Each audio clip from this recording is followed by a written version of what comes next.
One of the great things about working in an old house in a historic village is meeting the descendants of the people who once lived there.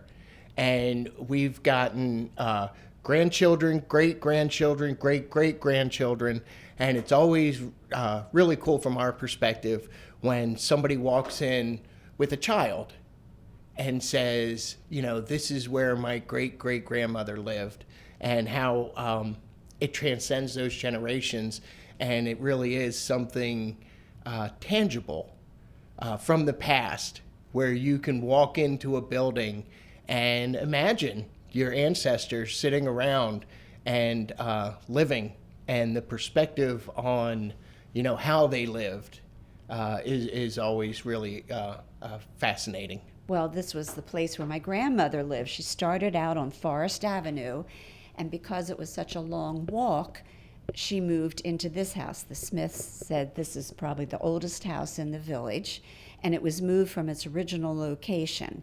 Right now, the front porch with windows is gone, and the very back section is also missing. We always entered from that side porch and walked immediately into a kitchen. So, as we said, that's gone. And from pictures you're going to show today, you're going to see some before and then a lot of after to make it good for the public today. But Nana Vaughn was approached by the United States Postal Department to see if she would take on the responsibility of being the postmaster here in Smithville. And she agreed. She had done some subbing over there, so she got her final certification. And I have a picture to show you of a different woman, but it looks just like what my grandmother had to do. She would take the mail, and at that point she had a car and drive down the road a little bit to the railroad track, and then there's a set of stairs that she climbed with these heavy bags, and she would hang them on a big hook. And then after a few minutes, the train would come, slow down, have a hook, and grab it. I would beg every time I was actually being babysat, I think, by my grandmother, can I go to the train? Can I go to the train with her? Now, we are currently standing in one of two rooms with a slight division that served as like family room areas. And she had a piano in here, and she played for every occasion, every picnic we have, as the family gathered around and sang all the old songs. She was self-taught, and she could play anything that she had heard. So then when you walk through the back, which now shows vending machines, because this is the welcome center for the county, for all of Smithville.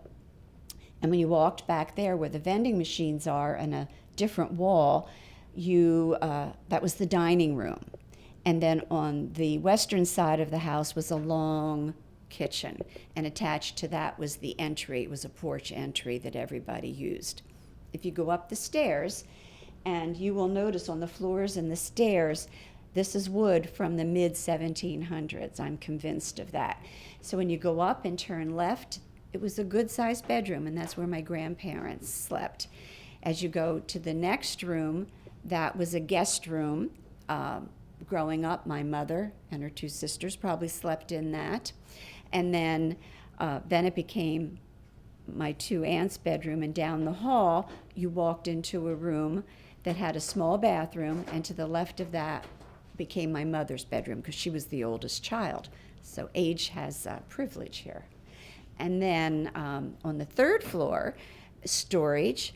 But I remember my aunt saying that in the heat of the summer, because there were two it was like a window, but they would open up to let air in, and they would spend their summers up there because apparently it was a little cooler. My attic's a little hotter. So that's the upstairs. What did you find this to be? That's it's clearly the, I don't know the name of the building.